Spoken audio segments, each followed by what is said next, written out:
एक मकड़ी अपना जाला बनाने उपयुक्त स्थान की तलाश में थी।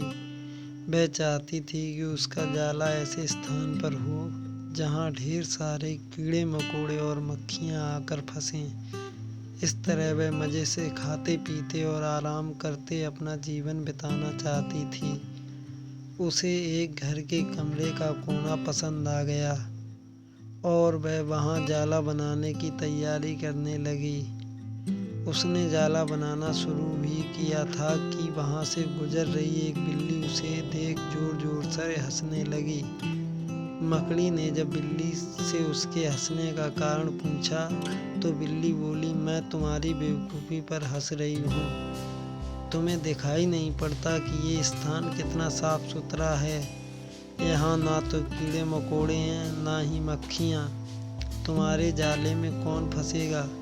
बिल्ली की बात सुनकर मकड़ी ने कमरे के उस कोने में जाला बनाने का विचार त्याग दिया और दूसरे स्थान की तलाश करने लगी। उसने घर के बरामदे से लगी एक खिड़की देखी और वह वहाँ जाला बुनने लगी। उसने आधा जाला बुनने तैयार कर दिया।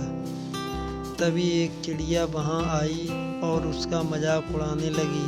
अरे, तुम्हारा दिमाग खराब हो गया है क्या जो इस खिड़की पर जाला बुन रही हो। तेज हवा चलेगी और तुम्हारा जाला उड़ जाएगा।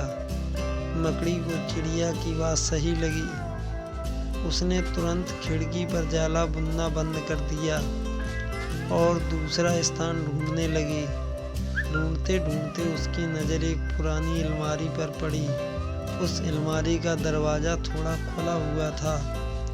वह वहाँ जाकर जाला बुनने लगी।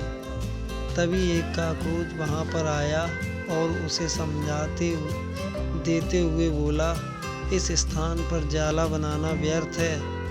ये अलमारी बहुत पुरानी हो चुकी है। कुछ ही दिनों में इसे बेच दिया जाएगा। तुम्हारी सारी मेहनत बेकार हो जाएगी।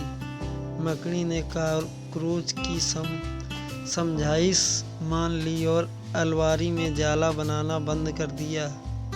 दूसरे स्थान की खोज करने लगी, लेकिन इन सब के बीच पूरा दिन निकल चुका था। वह थक गई थी और भूख प्यास से उसका हाल बेहाल हो चुका था। अब उसने इतनी हिम्मत नहीं रही थी कि वह जाला बना सके।